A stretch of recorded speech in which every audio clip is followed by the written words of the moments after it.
este video hablaremos principalmente sobre Bolívar y su pensamiento durante su gobierno y vida como político, pero antes le contaremos brevemente un poco sobre él.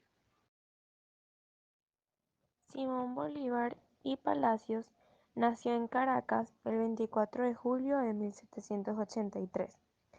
Disfrutó de una infancia privilegiada, pero cuando tenía 9 años de edad quedó huérfano de padre y madre. En su niñez fue alumno de los ilustres Simón Rodríguez y Andrés Bello. En 1799 viajó a España para completar su educación. Renunció al poder en abril de 1830 y se retiró a Santa Marta. Ahí falleció el 17 de diciembre de 1830. Todos los estudios que tuvo durante su niñez y adolescencia lograron hacer crecer en él una concepción educativa única.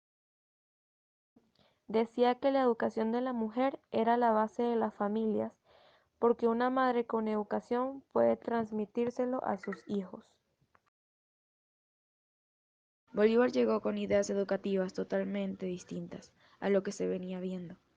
Proponía una educación adaptada a las capacidades de cada estudiante, ya que para él cada uno podía destacarse en ámbitos diferentes, y los profesores debían acompañarlos en ese camino, a encontrarse a sí mismos con la educación. Algunos cambios dentro de la dinámica de las universidades fue la implementación de haciendas de cacao dentro de ellas, para aprovechar al máximo todas las zonas verdes, el aumento de sueldo a los catedráticos y el aumento de cátedras, sobre todo en las carreras más pedidas, medicina y matemáticas.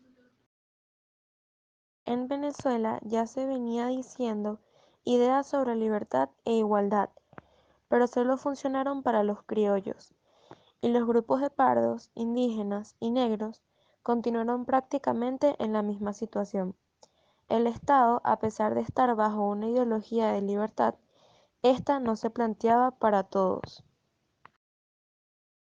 Bolívar se dio cuenta que el gobierno debía preocuparse por recompensar el servicio de los soldados patriotas, y por eso realizó el reparto de bienes en un decreto dividido en 9 artículos. El documento explica que todos los bienes confiscados que no vayan dirigidos al erario nacional serían repartidos entre generales, jefes, oficiales y soldados de la República. Como ya sabemos, Venezuela pasó por un largo tiempo bajo el poder español, y en ese transcurso los grupos indígenas fueron las poblaciones más oprimidas y degradadas. Por eso Bolívar hace el decreto de protección a ellos, donde busca corregir los abusos a estos pueblos, así como contra sus personas y sus libertades.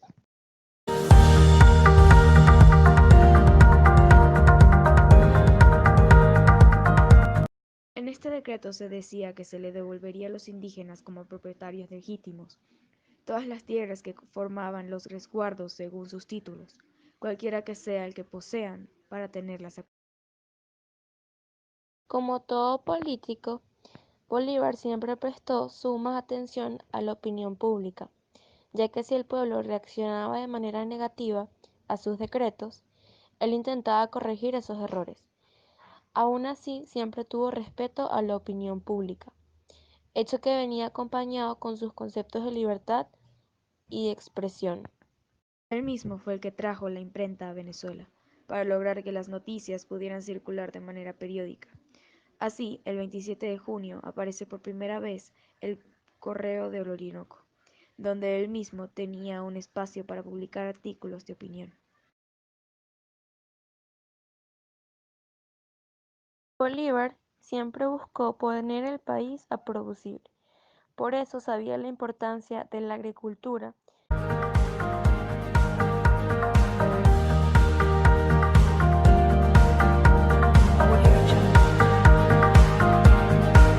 Él logró que el pueblo viera la libertad desde otra perspectiva, ya que tenía un gran don de convencimiento. Su palabra logró mover masas, y esto, junto a todas sus habilidades, fue lo que logró hacerlo el hito en la historia que es actualmente.